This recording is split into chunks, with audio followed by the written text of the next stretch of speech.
इस चैप्टर में हमारा मेन फोकस है कि हम कंप्यूटर के सारे हार्डवेयर कंपोनेंट्स के बारे में अच्छे से जान लें, एकदम डिटेल में। तो चलिए सबसे पहले शुरू करते हैं इनपुट डिवाइसेस से, जिसमें हम 16 तरह की इनपुट डिवाइसेस कवर करेंगे। तो आइए सबसे पहले शुरू करते हैं कीबोर्ड से। सुना है ना इसके बारे में आपने, देखा भी होगा। ये एक ऐसा डिवाइस है जिससे हम कंप्यूटर को अपने कमांड समझाते हैं। देखिए, एक कीबोर्ड का काम होता है नंबर्स, अल्फाबेट्स और स्पेशल कैरेक्टर्स को कंप्यूटर में डालना। कीबोर्ड की मदद से हम कंप्यूटर को स्पेशल इंस्ट्रक्शंस भी दे सकते हैं, जैसे आप अपने फोन के साथ करते हैं। फोन में मैसेजेस टाइप करने के लिए आप क्या करते हैं? आप अपने फोन का कीबोर्ड ऑन करते हैं और उसे इस्तेमाल करते हैं। वैसे ही कंप्यूटर पर टेक्स्ट या नंबर्स को टाइप करने के लिए कीबोर्ड का इस्तेमाल किया जाता है।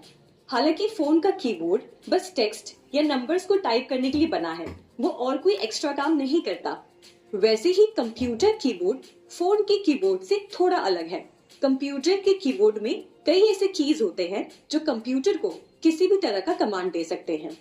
तो चलिए हम देखते हैं कि कीबोर्ड में कौन से कीज होते हैं और आप किन कीज को किन फंक्शन के लिए यूज कर सकते हैं। तो सबसे पहले अगर आप कीबोर्ड पे देखेंगे तो कुछ नंबर कीज होती हैं जो आपको अलाउ करते हैं स्क्रीन पर किसी भी नंबर को टाइप करने के लिए। ठीक है, उसी के साथ आप देखेंगे अल्फाबेटिकल कीज होते हैं जिससे आप जो है अल्फाबेट्स टाइप करते हैं। और इसी के साथ आप देखेंगे तो कुछ कॉम्बिनेशन कीज भी होते हैं, जैसे फॉर एग्जाम्पल अगर हम कंट्रोल और ऑल्ट की बात करें तो इन दोनों को कॉम्बिनेशन कीज कहा जाता है। ये बाकी कीज के साथ मिलकर कंप्यूटर में कोई फंक्शन परफॉर्म करते हैं। तो कंट्रोल और ऑल्ट हमारी कॉम्बिनेशन कीज हो गए। उसी के साथ आप देखेंगे तो यहाँ पे आपको कैप्स लॉक का बटन दिख रहा होगा, फिर एक नंबर लॉक का बटन है, उसके बाद एक स्क्रॉल लॉक का बटन है। ये बटन को कहते हैं टॉगल कीज। टॉगल कीज क्या करते हैं? आपके कोई भी फीचर को ऑन या ऑफ करते हैं। जैसे फॉर एग्जाम्पल आप अपने घर में जब आपको लाइट ऑफ करनी होती है तो आप बटन को ऑफ करते हैं, और जब लाइट ऑन करनी होती है तो बटन को ऑन करते हैं। वैसे ही कीबोर्ड में अगर आपको कैप्स लॉक ऑन करना है, यानी कि अगर आपको जो आप टेक्स्ट टाइप कर रहे हैं उसे कैपिटल फॉर्म में करना है तो उसके लिए आप कैप्स लॉक को ऑन करते हैं, और अगर आपको कैप्स लॉक को टर्न ऑफ करना है तो आप जब इस बटन को एक बार प्रेस करते हैं तो ऑटोमेटिकली वो टर्न ऑफ हो जाता है। इसी के साथ नंबर लॉक और स्क्रॉल लॉक भी एक तरह का टॉगल की है, जिसमें हम नंबर को लॉक करने के लिए, यानी कि नंबर कीज को लॉक करने के लिए और नंबर कीज को वापस ऑन करने के लिए यूज करते हैं। इसी के साथ आइए मैं आपको कुछ शॉर्टकट कीज बताती हूँ जो आपको अक्सर यूज में आएंगे।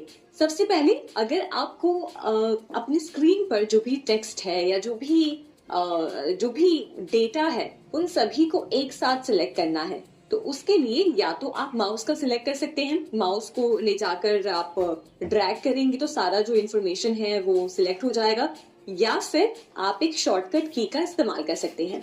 आप बस जाके प्रेस करेंगे Ctrl+A, और जैसे ही आप Ctrl+A प्रेस करेंगे आप देखेंगे कि आपके स्क्रीन पर जो भी डेटा था वो एक साथ सिलेक्ट हो गया है।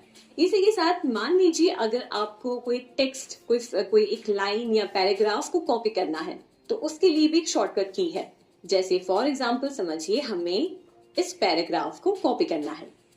अब इस पैराग्राफ को कॉपी करने के लिए हम या तो राइट क्लिक करके उसे कॉपी कर सकते हैं, या तो हम एक शॉर्टकट की इस्तेमाल कर सकते हैं। उसके लिए आप अपने कीबोर्ड पे प्रेस कर सकते हैं Ctrl+C। जैसे ही आप Ctrl+C प्रेस करते हैं जो टेक्स्ट है वो कॉपी हो जाता है, और जब आप इसे पेस्ट करना चाहते हैं तो आप आसानी से Ctrl+V दबाकर उस टेक्स्ट को वापस पेस्ट कर सकते हैं।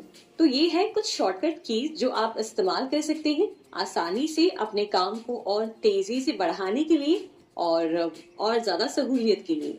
और फिर इसके बाद अगर आप किसी डॉक्यूमेंट को या किसी इमेज को या किसी भी फाइल को सेव करना चाहते हैं तो सेव करने के लिए भी एक शॉर्टकट की है।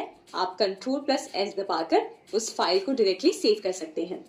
उसी के साथ यहाँ पे जो आपको बड़ी सी जो की नजर आ रही है, लंबी सी हॉरिजॉन्टल सी, इसे कहते हैं स्पेस बार। स्पेस बार से आप दो शब्दों के बीच में स्पेस रखते हैं।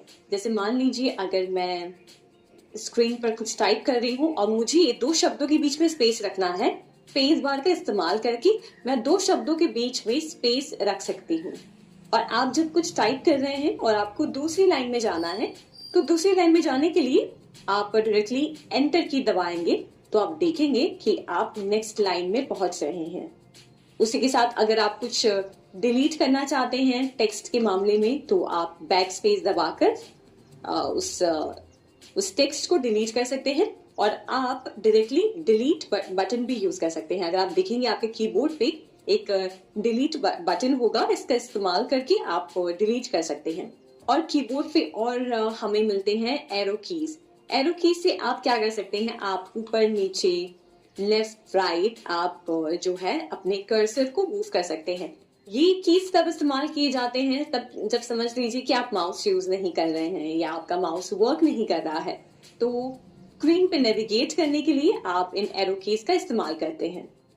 इसी के साथ साथ अगर आप कीबोर्ड पे देखेंगे तो आपको कई सारे सिंबल्स मिलते हैं, जिसमें आप देखेंगे ये हैशटैग का साइन, डॉलर का साइन, परसेंटेज, एंड, स्टार और अलग अलग ब्रैकेट्स और मैथमेटिकल सिंबल्स भी हैं जो आप इस्तेमाल करते हैं टाइपिंग के लिए। इसी के साथ हमने देखा कि कीबोर्ड में आपको कैसे कैसे कीज मिलते हैं और किन कीज का इस्तेमाल करके आप कौन सा फंक्शन परफॉर्म कर सकते हैं। अब अगली टाइप का इनपुट डिवाइस है पॉइंटिंग डिवाइसेस। पॉइंटिंग डिवाइसेस का यूज होता है कर्सर को स्क्रीन पर मूव करने के लिए ग्राफिकल यूजर इंटरफेस में। अब आप सोच रहे होंगे कि कर्सर क्या होता है।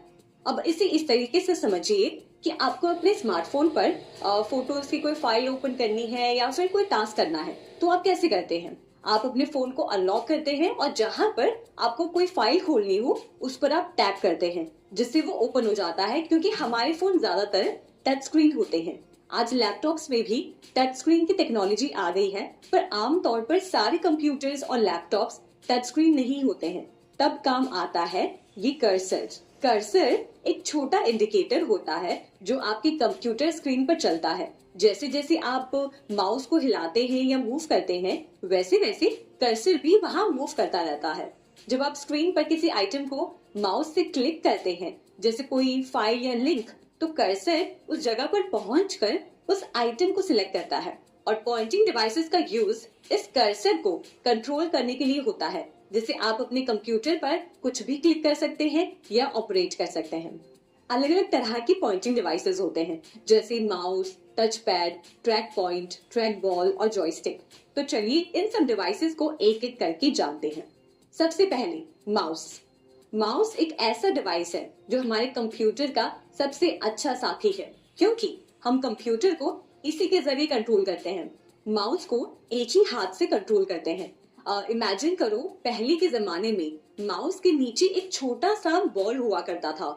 उस बॉल के अंदर के रोलर्स गति को महसूस करते थे और फिर वो मूवमेंट को माउस के केबल के जरिए कंप्यूटर तक पहुंचा देते थे। थोड़ा सा टेक्निकल है, लेकिन इमेजिन करो, एक छोटा सा बॉल है, एक केबल है और कंप्यूटर के साथ कनेक्शन। लेकिन अब नए जमाने के माउस में ये बॉल नहीं होती है, बल्कि अब ये इस्तेमाल करते हैं लाइट और छोटे सेंसर्स। इन सेंसर्स की कमाल की बात होती है कि ये माउस को टेबल सरफेस के एक छोटे से सेक्शन से भी कंट्रोल कर सकते हैं, और वो भी पूरी तरीके से वायरलेस। हाँ जी, अब वायरलेस माउस आते हैं जो कंप्यूटर से रेडियो वेव्स के जरिए कनेक्टेड रहते हैं। और यही माउस के ऊपर एक स्क्रॉल व्हील होता है, जिससे आप पेज को ऊपर या नीचे कर सकते हैं। और माउस पर बटन्स भी होते हैं, और एक ट्रेडिशनल पीसी माउस में 2 बटन्स होते हैं, और एक मैकिंटॉश माउस में, जिसे एप्पल ने इन्वेंट किया है, उसमें एक बटन हुआ करता था। तो ये हमने जान लिया माउस के बारे में। तो चलिए अब अगले डिवाइस पे बढ़ते हैं। आजकल के